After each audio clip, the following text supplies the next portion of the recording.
A claridade ofuscante das luzes estroboscópicas, flashes de arma na penumbra do salão, os gritos, o cheiro a pólvora, a suor e a medo misturado com o perfume caro. Tudo isso rodopiava à minha volta enquanto eu tentava, desesperadamente, fazer sentido do caos. Tinha acabado de ver o Salvador, o Sal, como o Duarte lhe chamava, levantar uma arma, apontada. Não aos homens que invadiam o Hotel Glória, mas sim diretamente às costas do Duarte. O meu Duarte. Duarte, atrás de ti. A minha voz era um fio, engolida pelo estrondo. A sala, antes um mar de diamantes e smokings, transformara-se num campo de batalha. Fui eu que gritei.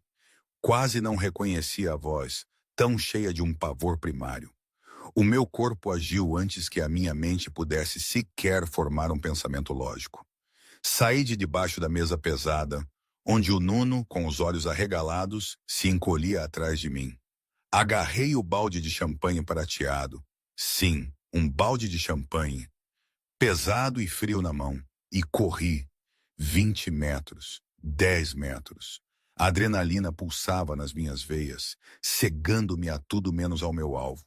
Salvador. No momento em que ele apertou o gatilho, eu atirei o balde com toda a minha força. Acertei-lhe no cotovelo. O tiro dele falhou o coração do Duarte por meros centímetros, rasgando o ombro do smoking branco em vez disso. Como é que eu tinha chegado ali, ao meio de um tiroteio, com um balde de champanhe na mão e um miúdo a gritar o meu nome? A verdade é que tudo começou uns meses antes, numa terça-feira chuvosa em Lisboa, no Onyx. Lembranças fragmentadas, o barulho da chuva contra o vidro, um arrepio na espinha. Era uma das minhas enésimas duplas. Os pés a latejar nos meus sapatos pretos baratos, a precisar desesperadamente das gorjetas para pagar a renda do meu cubículo na Amadora. O Zé, o gerente suado, tinha me avisado. Mesa 4, escocês de 30 anos. E não os olhos nos olhos, Teresa. Sabes quem são? Sim, eu sabia. Todos sabíamos. A mesa 4 era ocupada por homens que não existiam em papel, mas que controlavam metade dos estaleiros navais do Tejo. Mas não era dali que vinha a atenção naquela noite. Era da mesa 9. Ricardo Neves, o Riqui, filho de um juiz influente. Alto, ruidoso, 3 garrafas de vinho para dentro. Ele andava a importunar o pessoal há 1 hora, e o Zé, por causa das ligações do pai dele, recusava-se a mandá-lo embora. "Oh, querida, o meu bife. Pedi mal passado, não cru", gritou o Riqui, estalando os dedos. Respirei fundo, forçando o meu sorriso de empregada. "Estou a verificar, senhor. A cozinha só." "Não me interessa a cozinha." Ele bateu com o punho na mesa, fazendo os talheres saltarem. Recuei para o balcão de serviço. Foi então que o vi. Um miúdo, talvez uns 6 anos, a vaguear perto do aquário que separava a sala de jantar da zona VIP. Um fato pequeno, caríssimo, e um robô de brinquedo apertado nas mãos. Tão perdido. Era o Nuno. Tinha escapado aos seguranças, distraídos na zona VIP. Estava fascinado pelos lavagantes no aquário. Recuou para ver melhor e esbarrou acidentalmente na cadeira do Ricky. Foi um toque leve, quase um roçar, mas para um homem bêbado à procura de sarilhos, foi uma declaração de guerra.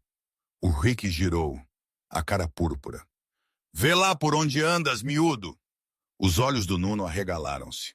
Ele ficou imóvel, apertando o robô ao peito.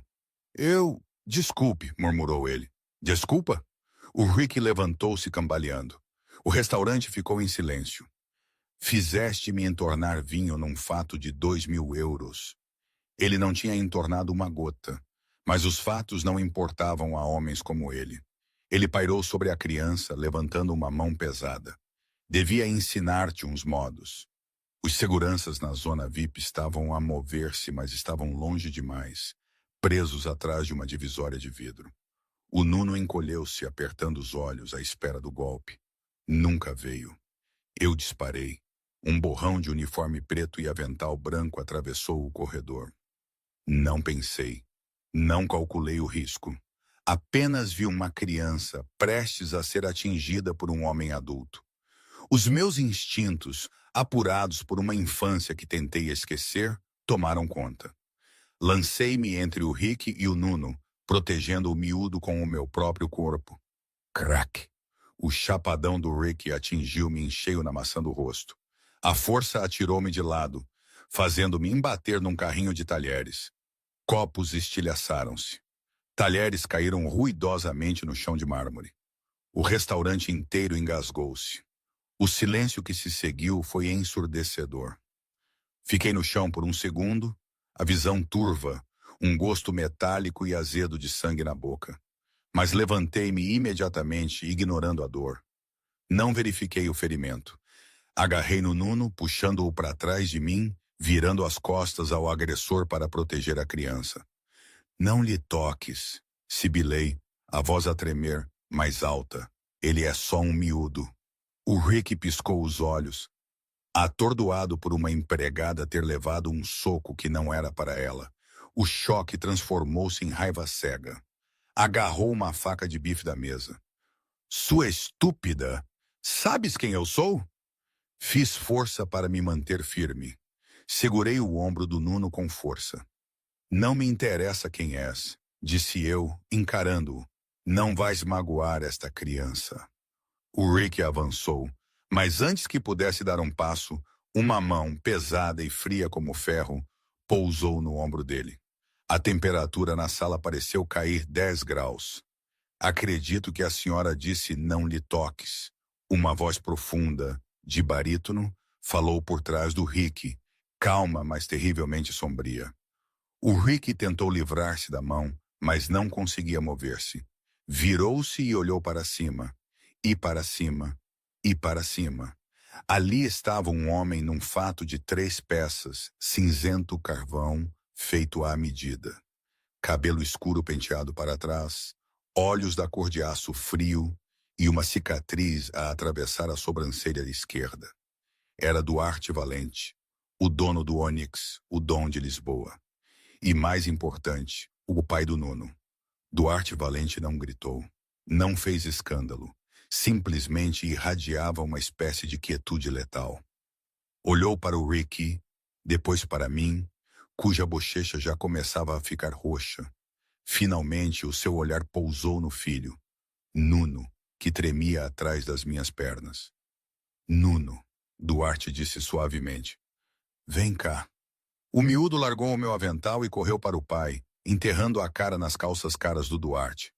Duarte colocou uma mão protetora na cabeça do filho, mas os seus olhos nunca deixaram o Ricky. Sabes o filho de quem acabaste de tentar agredir? Perguntou Duarte. O Ricky, a ficar sóbrio rapidamente, começou a gaguejar. Eu não sabia. Ele esbarrou em mim. Olhe, Valente, o meu pai é o Juiz Neves. Se me tocar o Juiz Neves... Juiz Neves, Duarte repetiu, saboreando o nome. Um bom homem. Um homem que me deve 3 favores. Duarte inclinou a cabeça. Será que ele vai trocar um desses favores para te manter a respirar? Ou decidirá que está farto de pagar a tua fiança? O Rick ficou pálido. Olhe, foi um erro. A empregada, ela meteu-se no caminho. Duarte largou o ombro do Rick e deu um passo na minha direção. A multidão observava, sem fôlego. Encostei as costas ao balcão, o coração a bater nas minhas costelas como um pássaro enjaulado. Esperava ser despedida. Esperava ser repreendida por causar um escândalo no restaurante de um chefe da máfia. Duarte estendeu a mão. Recuei. Ele parou, os seus olhos suavizando uma fração. Metendo a mão no bolso do casaco, tirou um lenço de seda. Ofereceu-mo gentilmente. Está a sangrar, menina.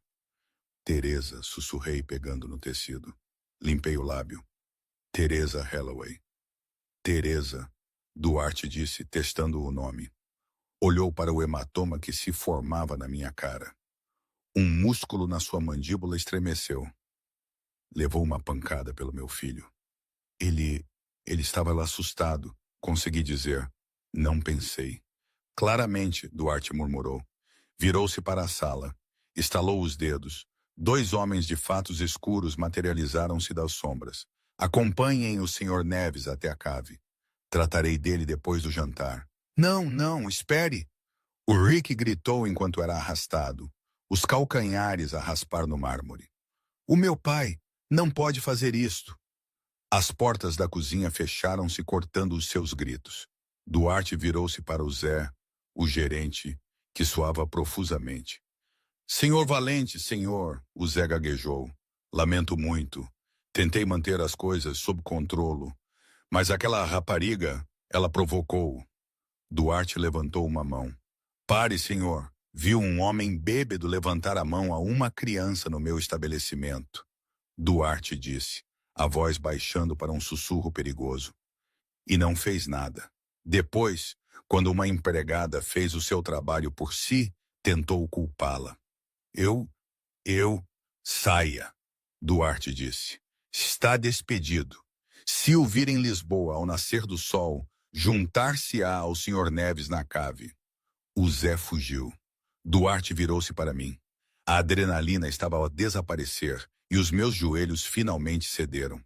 Cedi, mas Duarte segurou-me pelo cotovelo, estabilizando-me. O seu aperto era firme, quente e surpreendentemente gentil. Acabou o seu turno, Duarte afirmou. Não foi uma pergunta. Não posso, protestei debilmente, afastando-me. Preciso das gorjetas, da minha renda. Duarte olhou para mim, realmente olhou para mim pela primeira vez. Viu os sapatos gastos, a bainha desfiada da minha saia, a exaustão gravada sob os meus olhos. Metendo a mão no casaco, tirou uma carteira e separou uma pilha de notas de 100 euros. Não as contou. Deviam ser pelo menos 5.000 euros. Pressionou-as na minha mão. Vá para casa, Teresa Holloway, disse ele. Trate dessa cara. Antes que eu pudesse argumentar, ele pegou o Nuno ao colo e caminhou para a saída, os seus seguranças a ladeá-lo como uma falange. Fiquei ali, apertando o dinheiro, o lenço de seda e os olhos fixos de 50 clientes a queimar as minhas costas. Não o sabia então, mas tinha acabado de passar a entrevista mais perigosa da minha vida. Passaram 3 dias. Não voltei ao Onyx. Usei parte do dinheiro que o Duarte me deu para pagar a renda e comprar comida. Comida de verdade, não apenas massa instantânea. Passei o resto do tempo a aplicar gelo na cara e a procurar um novo emprego. Assumi que o meu tempo no clube de luxo tinha terminado. Estava demasiado associada ao drama agora. Na sexta-feira de manhã, uma batida na porta fina do meu apartamento assustou-me. Gelei. Olhei pelo olho mágico. Não era o senhorio. Era um homem que reconheci do restaurante. Um dos seguranças, mais velho, cabelo prateado e um rosto gentil, mas austero. Era o Lucas, o conselheiro do Duarte. Abri a porta uma fresta, mantendo a corrente. Posso ajudar? Menina Holloway, disse Lucas educadamente. O senhor Valente solicita a sua presença. Não estou em apuros, estou? Perguntei, sentindo um nó no estômago. Não falei com a polícia sobre o Rick, juro.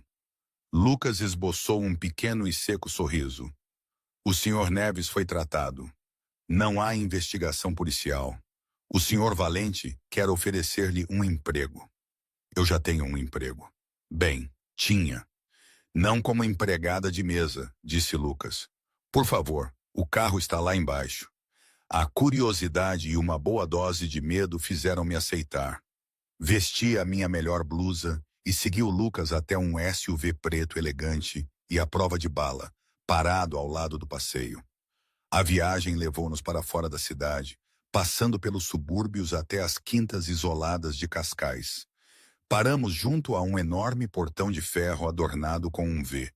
Os portões abriram-se, revelando uma entrada que serpenteava por jardins bem cuidados, passando por fontes, levando a uma mansão que parecia mais uma fortaleza. Lá dentro, a casa era silenciosa e imponente. Chão de mármore, arte renascentista e guardas em todos os corredores. Lucas levou-me a uma biblioteca que cheirava a papel velho e couro. Duarte estava junto à janela, a olhar para os jardins. Virou-se quando entrei.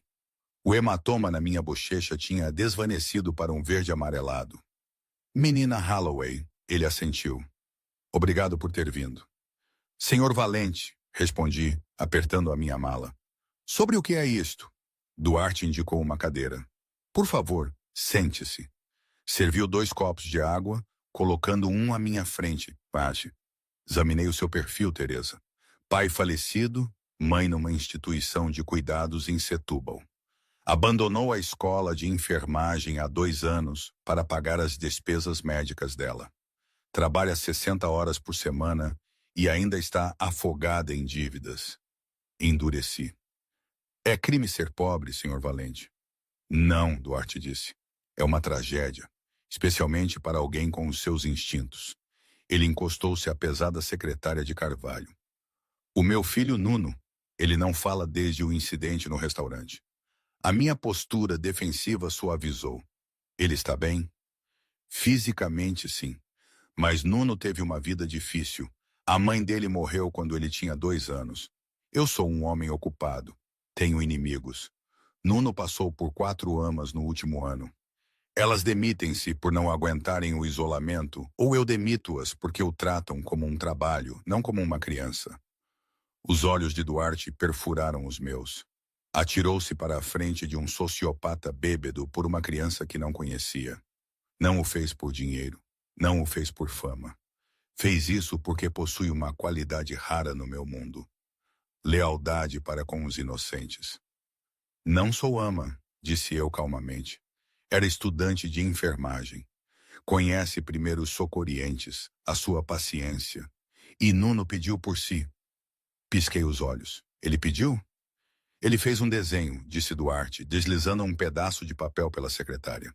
Era um desenho a giz de um menino pequeno, uma figura alta e escura, Duarte, e uma mulher de avental de empregada com uma capa de super-heroína.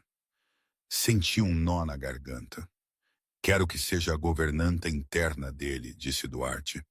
O seu trabalho principal é vigiá-lo, estar com ele, garantir que ele se sinta seguro. Em troca, pagarei todas as dívidas médicas da sua mãe. Pagarei os cuidados dela na melhor instituição do país e dar-lhe-ei um salário de 10.000 euros por mês. A minha boca abriu-se. Era uma quantia que mudaria uma vida. Era liberdade. Mas olhei à volta da sala. Os guardas lá fora, as câmaras de segurança, a atmosfera pesada de perigo. E o que acontece, perguntei a voz firme, quando os seus inimigos vierem buscá-lo novamente? Porque eles virão, não é? A expressão de Duarte escureceu. Ele contornou a secretária e parou a centímetros de mim. O cheiro a sândalo e a perigo invadiu-me. Então espero que faça exatamente o que fez no restaurante. Ah, Duarte disse baixinho. Proteja-o. E em troca, Teresa, eu protegê-la-ei. Ninguém toca no que é meu. O que é meu? A frase enviou um arrepio pela minha espinha. Ele estava a falar do Nuno, não estava? Tenho uma condição, disse eu, surpreendendo-me a mim mesma. Duarte ergueu uma sobrancelha. Sem segredos em relação à segurança do Nuno. Se houver uma ameaça, preciso de saber. Não entrarei cegamente numa zona de guerra. Duarte olhou para mim por um longo momento, avaliando-me. Depois estendeu a mão. Trato feito. Apertei a mão dele. A pele dele era áspera, calejada. Quando as nossas mãos se tocaram, uma faísca de eletricidade nos atingiu a ambos. Duarte afastou-se ligeiramente mais devagar do que o necessário. Bem-vinda à família, Teresa. Não o sabia então, mas tinha acabado de assinar um contrato com sangue. E as ameaças ao Nuno não vinham apenas de fora dos portões. O verdadeiro perigo já estava dentro da casa. Momentinho, aqui preciso de fazer uma pausa. Toda esta situação, a máfia de Lisboa, um homem como o Duarte Valente, a oferecer-me uma vida nova, um contrato em troca da minha lealdade aos inocentes. Era, na verdade, totalmente absurda. Quer dizer, pensem bem, um dom que controla a cidade, que me paga uma fortuna para cuidar do filho e que me avisa que a casa é segura, mas que os inimigos virão. Na minha terra, na Amadora, teríamos dito: a gaja está a meter-se em sarilhos dos grandes, mas com muito dinheiro à mistura. Na minha cabeça, um bico de obra. Era tudo demasiado surreal. Tão diferente da minha realidade, onde a maior ameaça era o senhorio ou uma conta de luz por pagar. Mas talvez fosse esse o problema. Talvez fosse demasiado real para ser verdade. Sei lá, é uma confusão só de pensar. De qualquer forma, de volta à história. A vida na propriedade dos Valente era um paradoxo. Era o lugar mais seguro de Lisboa. No entanto, parecia viver dentro do cano de uma arma carregada. Nas primeiras 2 semanas, mal vi o Duarte. Ele era um fantasma na sua própria casa, saindo antes do amanhecer e regressando muito depois de a casa ter ficado às escuras. Concentre-me inteiramente no Nuno. O menino estava traumatizado, mudo e aterrorizado por ruídos altos. Comecei pequeno. Não o forcei a falar. Simplesmente sentei-me no chão da sala de jogos dele, um quarto cheio de brinquedos caros que claramente nunca tinham sido tocados, e li livros em voz alta. Cozinhava-lhe sanduíches de queijo grelhado, em vez das refeições gourmet que o chefe preparava. Ensinei-o a atar os atacadores dos sapatos, algo que as suas amas anteriores tinham feito por ele. O avanço aconteceu numa quinta-feira à tarde, no vasto jardim da propriedade. Eu estava de joelhos na terra, plantando cravos. O Nuno observava-me de uma distância segura. Sabes, disse eu sem olhar para ele, as minhocas são realmente boas para a terra. Elas ajudam as flores a respirar. O Nuno deu um passo em frente, agachou-se mexendo na terra com um pau. Olhou para mim, depois para a minhoca, a contorcer-se na minha pá. Dói, dói-lhes. O Nuno sussurrou. A sua voz estava rouca pelo desuso. O meu coração deu um salto, mas mantive a voz calma. Não, elas gostam da terra. É a casa delas. O Nuno sorriu, um pequeno sorriso genuíno. Bom trabalho, menina Holloway. Saltei, virando-me. Duarte estava de pé no caminho de pedra do pátio. Tinha tirado o casaco do fato, a camisa branca de vestir arregaçada até aos cotovelos, revelando antebraços musculados e tatuados. Parecia cansado, as olheiras escuras e pesadas. Ele não fala há meses, Duarte disse baixinho, observando o filho a brincar na terra. Não desde a mãe dele. Ele calou-se. Ele só precisava de alguém que o ouvisse, não apenas que o vigiasse, disse eu, limpando as minhas mãos sujas nas calças de ganga. Senti-me subitamente muito mal vestida ao lado dele. Duarte aproximou-se. Não olhou para o Nuno. Olhou para mim. A intensidade do seu olhar fez-me prender a respiração. Tenho um jantar de negócios esta noite, aqui em casa. Os meus capos, os meus capitães, vem cá. Preciso que mantenhas o Nuno lá em cima. Alguns destes homens não são adequados para as crianças verem. Percebido, disse eu. E Teresa? Duarte aproximou-se mais. Estendeu a mão, o polegar roçando a minha mandíbula, onde o hematoma finalmente tinha desaparecido. O seu toque foi elétrico, enviando um choque de calor diretamente ao meu corpo. Mantenha-se fora de vista para sua própria segurança. Naquela noite, a mansão transformou-se. SUVs pretos enchiam a entrada. Homens com rostos marcados e casacos volumosos patrulhavam os corredores. Do topo da grande escadaria, eu podia ouvir o burburinho de vozes na sala de jantar lá embaixo. Fumo subia denso e pungente. O Nuno estava lá a dormir. Inquieta, fui à cozinha buscar água. Tinha de passar pela sala de jantar. As portas duplas estavam ligeiramente entreabertas. Pela fenda, vi-os. 12 homens sentados à volta de uma longa mesa de mogno. Duarte sentado à cabeceira, parecendo um rei entre lobos. À sua direita sentava-se Salvador Sal Genovese, o seu subchefe. O Sal era um homem com um sorriso que não chegava aos seus olhos de tubarão. Temos de atacar os carregamentos dos Moretti agora, Don. Sal argumentava, batendo com a mão na mesa. Eles estão a desrespeitar o nosso território na margem sul. Se não agirmos, parecemos fracos. Não vamos atacar, Duarte disse, a voz calma, mas cortando o ruído como uma navalha. Não enquanto a polícia está a vigiar os portos. Esperamos. Esperar é para cobardes. Sal cuspiu. A sala ficou num silêncio mortal. Duarte levantou-se lentamente. Não gritou. Apenas ajustou os punhos das mangas. Sal, quer repetir isso? Sal engoliu em seco, a sua bravata a desmoronar-se. Eu só queria dizer que estamos a perder dinheiro, chefe. Dinheiro que podemos substituir. Duarte disse glacial. Sangue não. Esperamos. Eu, observando das sombras, senti um arrepio. Duarte não era apenas um empresário. Era um predador a manter outros predadores na linha. Enquanto me virava para sair, o soalho debaixo de mim rangeu. A cabeça do Sal virou-se para a porta. Quem está aí? 2 guardas estavam sobre mim em segundos, arrastando-me para a luz da sala de jantar. Tropecei, o copo de água a estilhaçar-se na minha mão. Ora, ora! Sal zombou, olhando-me de cima a baixo. A empregada. É este o novo animal de estimação que arranjaste, Don? Não sabia que estávamos a trazer cães vadios para a mesa. Os outros homens riram. Senti a minha cara arder de humilhação. Duarte não riu. Ele contornou a mesa, o som dos seus passos pesados e deliberados. Parou à minha frente. Olhou para os guardas que me seguravam os braços. Deixem-na ir, ele comandou. Eles soltaram-me imediatamente. Duarte virou-se para o Sal. Esta mulher salvou a vida do meu filho.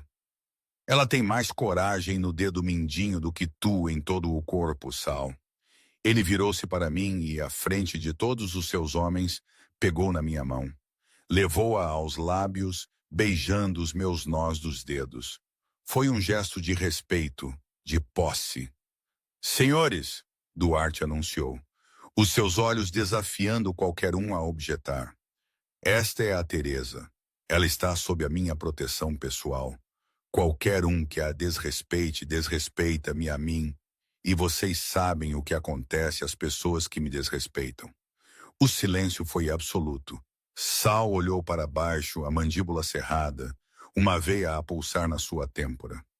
Sobe, Teresa. Duarte murmurou perto do meu ouvido, a sua respiração quente. Vou ver-te mais tarde. Saí da sala a correr, o coração a martelar. Percebi 2 coisas naquela noite. Duarte Valente estava a apaixonar-se por mim. E Salvador Geneoves queria-me morta. 2 semanas após o jantar, a atmosfera na casa mudou. Os guardas foram duplicados. Duarte dormia menos, muitas vezes ficando no seu escritório até às 4 da manhã. Eu e o Nuno tínhamos desenvolvido uma rotina. Todas as manhãs explorávamos um quarto diferente na vasta mansão. Numa terça-feira, encontramo-nos na ala oeste, uma área que o pessoal geralmente evitava. Vamos brincar às escondidas. Nuno sussurrou, puxando a minha mão. Ok, conta até 10. Eu sorri. Nuno tapou os olhos. Corri pelo corredor, procurando um sítio. Vi uma porta ligeiramente entreaberta, a entrada de serviço da biblioteca. Deslizei para dentro, agachando-me atrás de uma pesada cortina de veludo. Esperei que o Nuno me encontrasse. Em vez disso, ouvi a pesada porta de carvalho do outro lado da sala abrir. Passos pesados entraram. A linha está segura? Uma voz sibilou. Gelei. Reconheci aquela voz. Era o Sal. Sim, estou sozinho, ele disse ao telefone. Escuta, ele não está a morder o isco dos carregamentos. Duarte está demasiado cauteloso. Não posso simplesmente eliminá-lo. Os homens são demasiado leais. Precisamos de uma distração, algo que o quebre. Prendi a respiração, pressionando a mão sobre a boca. O meu coração batia tão forte que tinha a certeza que ele podia ouvi-lo. O miúdo, Sal disse. O miúdo é o único ponto fraco. Não, a gala é na próxima sexta-feira. A segurança estará apertada, mas eu estou a gerir o perímetro. Posso deixar uma brecha. Ouvi os detalhes, claros como água gelada. Sim, o Hotel Glória. Saída de serviço, elevador de serviço 3. Tu agarras o miúdo e Valente vai rasgar a cidade à procura dele. Ele vai cometer um erro e então nós eliminamo-lo. O meu sangue gelou. A gala. Próxima sexta-feira. Sal estava a planear raptar o Nuno para atrair o Duarte a uma armadilha. Feito. Viva Moretti. Sal sussurrou e desligou. Esperei até a porta se fechar e os passos desaparecerem. Desabei contra a parede, a tremer. Tinha de contar ao Duarte. Corri para o escritório dele. Os guardas tentaram parar-me, mas empurrei-os. Preciso de vê-lo agora. Entrei no escritório. Duarte estava numa conferência telefônica. Olhou para mim, irritado, mas vendo o meu rosto pálido e aterrorizado, desligou imediatamente. Todos fora! Ele ladrou aos seus tenentes. Eles saíram. Teresa, o que se passa? Duarte apressou-se para mim, agarrando os meus ombros. É o Nuno! É o Sal, ofeguei. Ouvi-o na biblioteca. Ele está a trabalhar com os Moretti. Vão levar o Nuno na gala de caridade na sexta-feira. Duarte ficou imóvel, estátua. Os seus olhos, geralmente cinzentos e tempestuosos, tornaram-se negros. Tenha certeza? Ele mencionou o elevador de serviço 3 no Hotel Glória. Disse que deixaria uma brecha na segurança. Duarte soltou-me e caminhou até a janela. Ficou lá por muito tempo. Quando se virou, o seu rosto era uma máscara de calma aterrorizante. Obrigado, Teresa. Fez bem. Tens de cancelar a gala, disse eu, ou despedir o Sal. Prende-o. Não, Duarte disse. O quê? Se o despedir agora, ele desaparece. Nunca saberei quem são os seus contactos. Nunca saberei a profundidade da podridão. Duarte caminhou até a sua secretária e abriu uma gaveta, tirando uma pistola pesada, preta mate. Verificou a câmara. Vamos à gala, Duarte disse, e vamos deixar o Sal pensar que o plano dele está a funcionar. Estás a usar o teu filho como isco? Gritei. Estás louco? Estou a usar-me a mim mesmo como isco. Duarte corrigiu-me, a voz a subir. O Nuno não estará perto daquele elevador. Estou a mudar os detalhes da segurança pessoalmente, mas preciso que o Sal faça o seu movimento para que eu possa cortar a cabeça da cobra. Ele caminhou até mim, a sua expressão suavizando. Agarrou-me o rosto. Preciso que confies em mim, Teresa. Eu queimaria esta cidade até as cinzas antes de deixar alguém magoar o Nuno. Ou a ti. E quem te protege a ti? Sussurrei, as lágrimas a arder nos meus olhos. Duarte encostou a sua testa à minha. Tu proteges, ele murmurou. E então, pela primeira vez, beijou-me. Não foi gentil. Foi desesperado, alimentado pelo medo e pela adrenalina. Tinha gosto de uísque e perigo. Derreti-me nos seus braços, agarrando as lapelas do seu fato. Por um momento, a guerra lá fora não existia. Havia apenas o calor do seu corpo e a promessa da sua proteção. Quando ele se afastou, parecia abalado. Prepara-te, Teresa. Sexta-feira à noite, vamos para a guerra. E vais estar ao meu lado. O salão do Hotel Glória era um mar de diamantes, smokings e champanhe. A gala de caridade Valente era o evento social da estação, uma forma de a família lavar o seu dinheiro escuro e parecer pilares da comunidade. Eu usava um vestido esmeralda até ao chão que o Duarte me comprara. Tinha uma fenda na coxa que ocultava uma faca serrilhada amarrada à perna. O Duarte insistiu. Sorri, Duarte sussurrou, o braço apertado à volta da minha cintura. Ele estava devastador num smoking, mas os seus olhos esquadrinhavam todos os cantos da sala. Sinto que vou vomitar, resmunguei entre dentes, sorrindo para a mulher de um senador. Fica perto do Nuno. Nuno estava sentado à mesa da família, a colorir num livro, ladeado por 4 guardas em quem Duarte confiava a sua vida, homens sobre os quais Sal não tinha influência. Sal também estava lá, perto da entrada, a falar para o seu auricular, fazendo-se de subchefe leal. Ele acenou ao Duarte. Duarte acenou de volta. A decepção era perfeita. A armadilha estava montada para as 10 da noite. Às 9h55, as luzes do salão cintilaram. Cá vamos nós, Duarte sussurrou. Ele apertou a minha mão. Vai para o Nuno agora. Avancei. Cheguei à mesa no momento em que a energia principal foi cortada. O salão mergulhou na escuridão. Gritos eclodiram. Agarrem o miúdo! Uma voz rugiu da escuridão. Flashes de arma iluminaram a sala como luzes estroboscópicas. Tiros irromperam perto da entrada.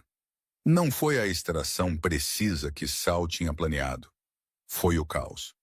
No meio de toda aquela gritaria e dos tiros, era impossível para o Nuno perceber o que se passava. Lembro-me da forma como ele se encolheu, os olhos arregalados, a boquinha aberta para um grito que parecia não ter som. Para ele, tudo deve ter sido um borrão assustador, um pesadelo aterrorizador, sem lógica nem sentido. Não havia sequer uma criança a brincar naquele momento. Apenas um ser humano minúsculo, oprimido pela violência dos adultos, a tentar tornar-se invisível. Por um segundo, vi-me nele, a minha própria infância marcada por sons altos e o medo constante do desconhecido. Aquilo nunca mais me sairia da memória, aquela imagem do Nuno, indefeso, a absorver o horror. Teresa, agacha-te! Um dos guardas leais empurrou-me e ao Nuno para debaixo da mesa pesada. O som das balas a mastigar a madeira acima de nós era ensurdecedor.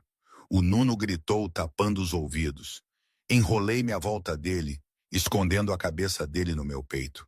Está tudo bem, eu estou aqui. Eu cantei, embora estivesse aterrorizada. Através do caos, vi Duarte. Ele não estava escondido.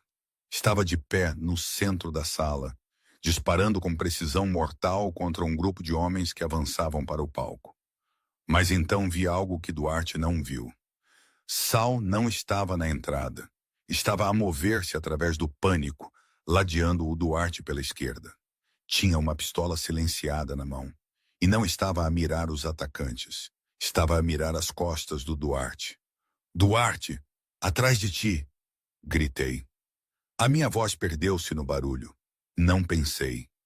Saí de debaixo da mesa, agarrando um pesado balde de champanhe prateado. Sal levantou a arma. Corri. 20 pés de distância. 10. No momento em que Sal apertou o gatilho, atirei o pesado balde com toda a minha força. Atingiu o Sal no cotovelo. O seu tiro errou o coração do Duarte, raspando o ombro dele em vez disso. Duarte virou-se, viu Sal. Viu-me exposta no meio do tiroteio. Sal! Duarte rugiu, um som de pura traição e raiva. Sal, percebendo que falhara, não hesitou. Agarrou o escudo humano mais próximo. Teresa! Ele passou um braço pelo meu pescoço, encostando a arma à minha têmpora. Larga a arma, Dom! Sal gritou, arrastando-me para trás, na direção da saída de serviço. Larga a arma ou a miúda pinta o chão. A sala congelou. Os assassinos dos Moretti tinham sido neutralizados pelos guardas do Duarte, mas o traidor ainda estava de pé. Duarte estava ofegante, sangue a escorrer pela sua camisa branca de smoking. A sua arma estava apontada para a cabeça do Sal. A sua mão não tremia, mas os seus olhos estavam cheios de um terror que nunca lhe tinha visto. Deixa-a ir, Sal! Duarte disse, a voz baixando para um rosnado demoníaco. E deixo-te morrer rapidamente. Amoleceste, chefe! Sal cuspiu, recuando pelas portas duplas. Deixaste uma saia estragar tudo. Fiz isto pela família. Sal arrastou-me para o corredor de serviço. As portas do elevador estavam abertas. Empurrou-me para dentro e carregou no botão para o parque de estacionamento. Não! Duarte correu na nossa direção. As portas fecharam-se no momento em que Duarte colidiu contra elas. Eu estava sozinha no elevador com o homem que me queria matar. Olhei para a arma na mão dele e depois para a faca escondida no meu vestido. Sal estava ofegante, limpando o suor da testa. Sua estúpida, ele murmurou, olhando para os números do andar. Devias ter ficado empregada. Ele virou-se para me agredir com a pistola. Não esperei. Levantei o vestido, puxei a faca da bainha e enfiei-a na coxa do Sal. Sal uivou, largando a arma. Eu afastei-a com um pontapé. O elevador apitou. Nível B2, garagem. As portas abriram-se. Saí a cambalear. Mas Sal agarrou-me o tornozelo. Dei-lhe um pontapé na cara, partindo-lhe o nariz e rolei para o chão de cimento. Levantei-me a correr para a garagem escura e ecoante. Eu vou matar-te. Sal gritou, mancando atrás de mim, sangue a escorrer pela perna. Escondi-me atrás de um pilar de cimento. Estava presa, sem telefone, sem arma e um assassino a caçar-me no escuro. De repente, pneus guincharam. Um Maserati preto rugiu pela rampa, os faróis cegando. Derrapou na curva, embatendo no Sal e prendendo-o contra a parede. O carro parou. A porta abriu-se. Duarte saiu. Não olhou para o Sal, que gemia, esmagado da cintura para baixo. Caminhou diretamente para mim. Estava coberto de sangue. Algum dele, a maior parte dos outros, parecia o anjo da morte. Estás magoada? Ele exigiu, examinando-me freneticamente. Eu estou bem. Tremi. Duarte puxou-me para um abraço que esmagava os ossos. Enterrou o rosto no meu pescoço, respirando o meu perfume. Por um momento, o dom da máfia tinha desaparecido e havia apenas um homem aterrorizado a segurar a mulher que amava. Pensei que te tinha perdido, ele sussurrou. Duarte, disse eu, afastando-me. Sal, ele... Duarte virou-se para olhar para o traidor preso pelo carro. Sal ainda estava vivo, a tossir sangue. O rosto de Duarte endureceu como granito. Entra no carro, Teresa. Fecha os olhos. Duarte, não. Entrei no carro. Obedeci. Sentei-me no banco do passageiro, fechando a porta pesada. Apertei os olhos. Ouvi Sal implorar. Don, por favor, somos família. Por favor. Família. A voz de Duarte estava abafada através do vidro. Família não toca no que é meu. Um único tiro soou, depois silêncio. Duarte voltou para o carro. Metendo marcha atrás, libertou o corpo e saiu da garagem. Conduzia com uma mão, a outra apertava a minha com tanta força que os meus dedos ficaram dormentes. Para onde vamos? Perguntei, observando as luzes da cidade a desfocar-se. Para casa. Não, Duarte disse. A casa não é segura. Os Moretti sabem onde vivemos. Vamos para o esconderijo. E Nuno, ele já está a caminho com o Lucas. Encontramo-los lá. Duarte olhou para mim, os olhos a queimar. A guerra começou, Teresa. E não há como voltar atrás. O esconderijo ficava num promontório irregular com vista para as águas negras e agitadas do Oceano Atlântico, cerca de 50 quilômetros a norte de Lisboa, na costa da Arrábida. Não era uma casa. Era um bunker disfarçado de arquitetura moderna, cimento frio, vidro à prova de bala e um silêncio tão profundo que parecia pesado. Quando o Maserati do Duarte guinchou na entrada de Gravilha, arrastando o para-choques onde ele tinha roçado o separador da autoestrada, o motor fumegava. Lucas já estava na varanda, o rosto sombrio, uma espingarda de assalto pendurada no peito. Não fez perguntas. Viu o sangue a empapar a camisa branca do Duarte e a palidez aterrorizante do meu rosto. Tragam-no para dentro! Lucas comandou, abandonando o seu posto para abrir a porta do carro. Nuno, corre para a sala de pânico na cave. O código é o teu aniversário. Vai! Nuno, agarrando a bainha da sua camisa de pijama, olhou para o pai. Duarte estava quase inconsciente, a cabeça pendida contra o encosto de couro. a sua respiração vindo em arfares superficiais e úmidos. Vai, Nuno! Eu engasguei, empurrando o miúdo gentilmente, mas com firmeza para as pesadas portas de carvalho. Já vamos. Enquanto o menino desaparecia na casa, eu e Lucas arrastamos o peso morto do Duarte para a sala de estar branca e estéril.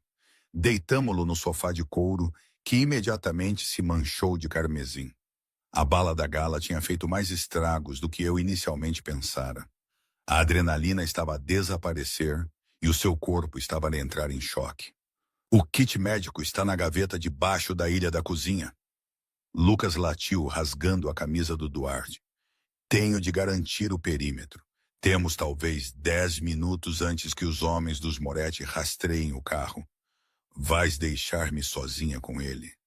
Entrei em pânico, as minhas mãos a tremer enquanto agarrava a pesada caixa de primeiros socorros. Eras enfermeira, não eras? Lucas verificou a revista da sua espingarda. Salva-o. Eu mantenho-os longe da varanda. Lucas desapareceu na noite. Fiquei sozinha com o homem mais perigoso de Lisboa, que estava atualmente indefeso e a sangrar num tapete que valia mais do que o que eu ganharia em toda a minha vida. Forcei-me a respirar. Coloquei um par de luvas de látex. Não penses nos assassinos. Não penses nos tiros. Duarte, sussurrei, batendo-lhe levemente na bochecha. Fica comigo. Os olhos do Duarte tremeram, abrindo-se. Estavam vidrados, desfocados. Teresa, ele gemeu, a mão a tatear para encontrar a minha. O seu aperto era fraco. O barco debaixo da falésia. Leva o Nuno. Deixa-me. Cala-te, disse eu, deitando o antissético diretamente na ferida irregular no ombro dele. Duarte sibilou entre dentes, as costas arqueando-se do sofá. Não te vou deixar, disse eu, a minha voz a encontrar um aço que não sabia que possuía. Prometeste-me proteção. Não podes quebrar um contrato só porque estás a sangrar. Trabalhei rapidamente, impulsionada por uma clareza aterrorizante. Apertei o vaso sanguíneo, limpei o tecido esfarrapado e comecei a suturar a pele. Cada vez que a agulha perfurava a sua carne, Duarte estremecia, mas não gritou. Observava o meu rosto com uma intensidade que me perturbava. Ele estava a ver-me salvar a vida dele, percebendo que a dinâmica de poder entre nós tinha mudado fundamentalmente. Eu já não era a sua empregada. Eu era a sua tábua de salvação. No momento em que dei o último nó na sutura, a primeira janela estilhaçou-se. Crash! O som foi como uma explosão na casa silenciosa. Gritei, deixando cair as tesouras. Luzes! A voz do Lucas rugiu pelo sistema de comunicação. A casa mergulhou na escuridão quando Lucas cortou o disjuntor principal. A única luz vinha do luar que filtrava pelas janelas estilhaçadas do chão ao teto. Abaixa-te! Duarte rosnou. Apesar da perda de sangue, ele rolou do sofá, arrastando-me para o chão atrás da pesada ilha da cozinha. Ele tentou alcançar o tornozelo, mas a sua arma tinha desaparecido. O Nuno tem-na. Aqui, deslizei a caçadeira que tinha pegado do bengaleiro do hall para ele. Duarte olhou para ela, depois para mim. Sabes como usar isto? Apontar e disparar, certo? Sussurrei, os dentes a bater. Meu Deus, eu amo-te. Duarte murmurou, mais para si mesmo. Ele engatilhou a arma. Lá fora, a noite irrompeu. Os flashes de arma iluminavam as árvores como luzes estroboscópicas. Balas mastigavam o exterior de cimento da casa. Lucas respondia ao fogo do telhado, a sua espingarda a estalar ritmicamente. Mas ele era um homem contra um exército. Estão a flanquear. Duarte analisou o som dos tiros instantaneamente. Estão a suprimir o Lucas para que uma equipa possa arrombar a porta dos fundos. Ele tentou levantar-se, mas as pernas dobraram-lhe. A perda de sangue era demasiado severa. Ele deslizou de volta, praguejando violentamente. Não consigo lutar. Ele admitiu, a realização esmagando-o. Ele olhou para mim, os olhos cheios de uma súplica desesperada e aterrorizada. Teresa, tens de ir para a sala de pânico. Se eles entrarem, Moretti não faz prisioneiros. Ele fará doer. Não vou para a sala de pânico, disse eu. Olhei para o bloco de facas no balcão.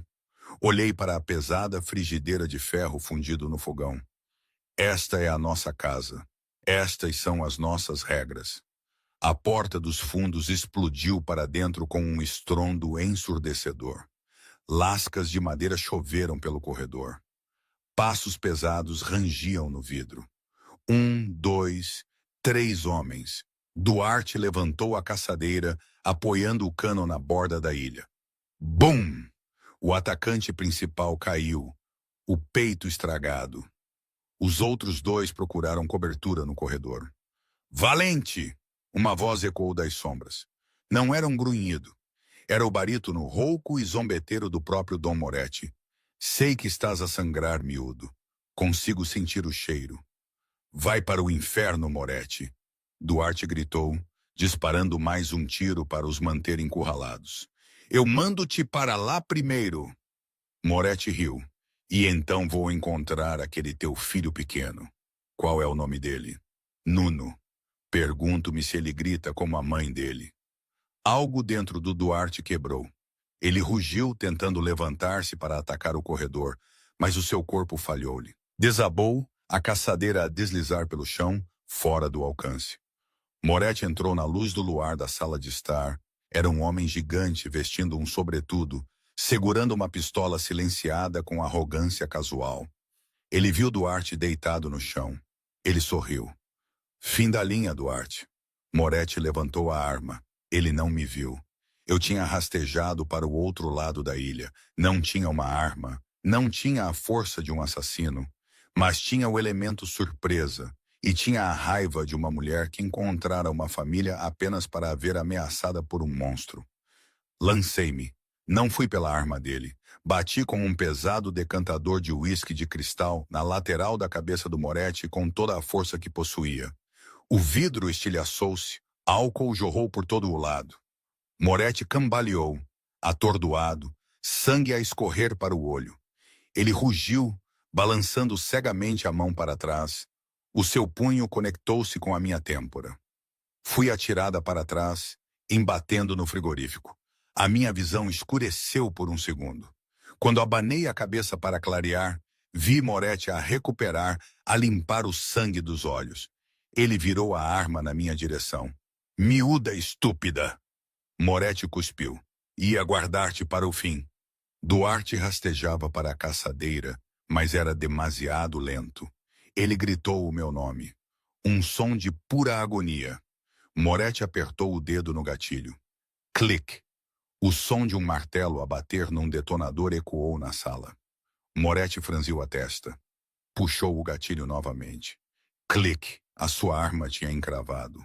Um fragmento do decantador de cristal tinha se alojado no mecanismo do ferrolho. Ele olhou para a arma, depois para mim. Ele meteu a mão no casaco para uma faca de reserva. Ei!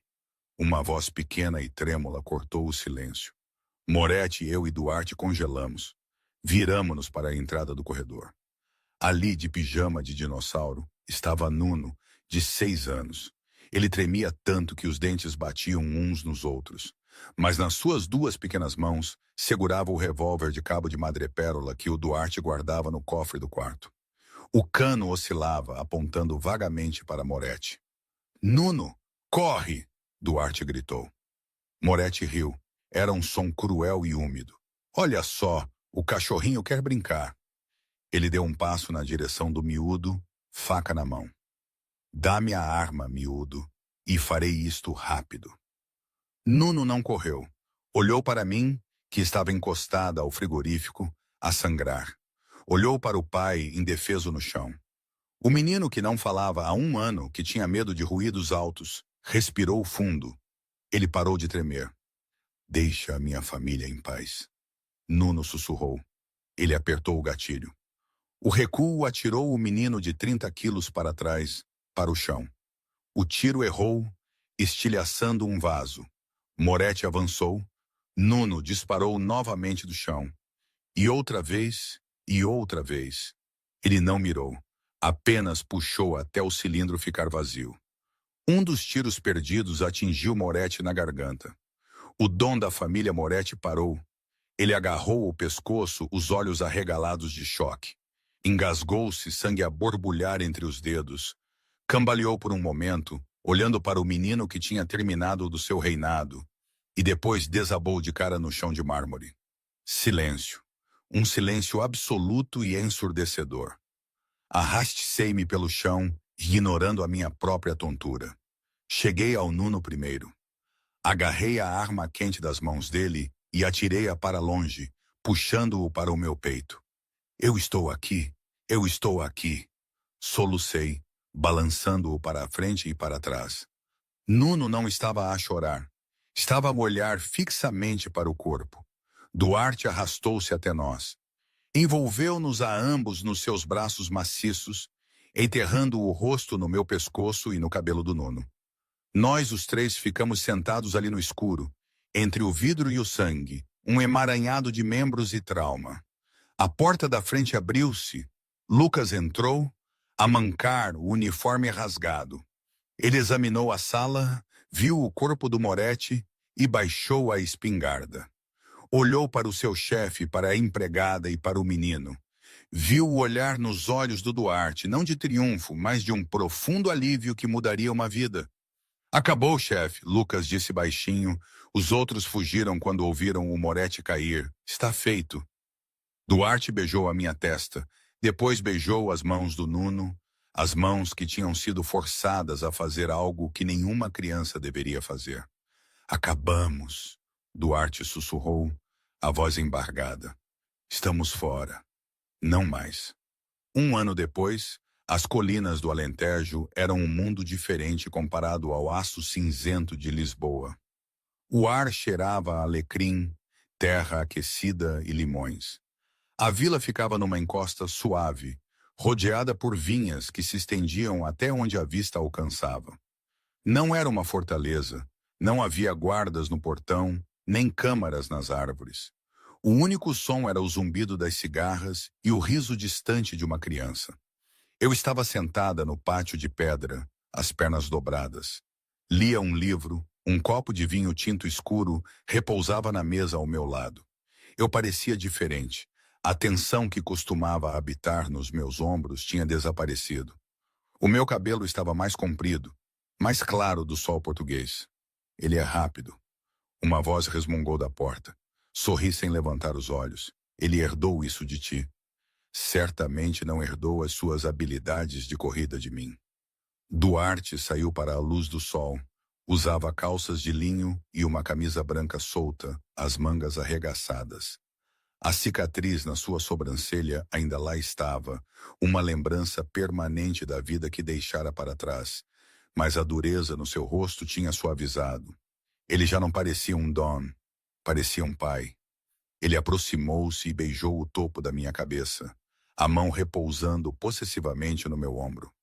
Observamos Nuno a correr entre as videiras, a perseguir um Golden Retriever, a quem demos o nome de Lucky. Lucas ligou. Duarte disse suavemente, sentando-se à minha frente. Eu endureci ligeiramente. Está tudo bem? Está tudo bem, Duarte assegurou, pegando na minha mão. O negócio em Lisboa foi totalmente vendido. Os bens legítimos estão em fideicomisso para o Nuno. Os outros bens foram dissolvidos. Somos oficialmente fantasmas. Dei um suspiro que senti que tinha aprendido por 12 meses. Então ninguém nos procura? Ninguém que queira continuar vivo? Duarte sorriu, um flash do antigo perigo aparecendo por um segundo antes de desaparecer. Mas na maior parte, eles simplesmente não se importam. O vácuo foi preenchido. Somos notícia de ontem. Gosto de ser notícia de ontem, disse eu. Gosto de ser aborrecida. Duarte riu. Ele meteu a mão no bolso e tirou uma pequena caixa de veludo. O meu coração saltou uma batida.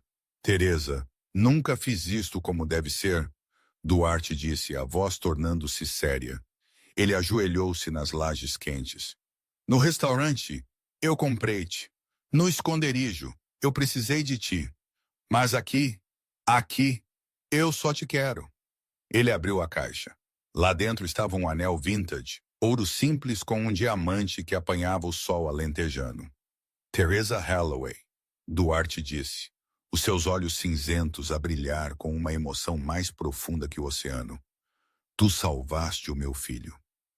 Salvaste a minha vida. Mas, mais importante, salvaste a minha alma. Queres casar comigo? A sério, desta vez? Olhei para ele. Pensei na empregada que tinha medo do senhorio. Pensei na mulher que partiu um decantador na cabeça de um chefe da máfia. E olhei para o homem que tinha queimado o seu próprio reino para me manter segura. As lágrimas picaram-me os olhos. Sim, sussurrei. Sim, Duarte. Ele deslizou o anel no meu dedo. Assentou perfeitamente. Ele levantou-se e puxou-me para um beijo que tinha sabor a vinho e a eternidade.